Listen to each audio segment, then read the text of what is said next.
First, open Google AI Studio and sign in with your Google account. To secure your Google AI Studio API keys, start by treating every API key as sensitive information.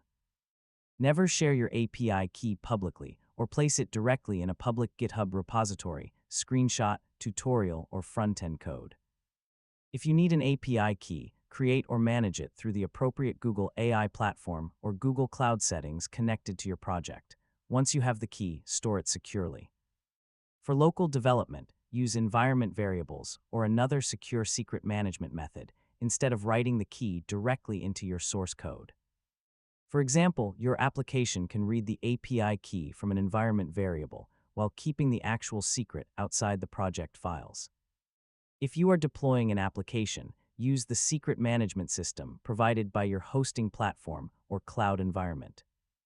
Avoid placing the key inside JavaScript that is delivered directly to users, because users may be able to inspect the application and retrieve it. Next, review your API restrictions and permissions where available. Limit access to the services and environments that actually need the key. You should also monitor your API usage for unexpected activity. If you notice that a key may have been exposed, revoke or rotate it immediately and update your application with the new credential.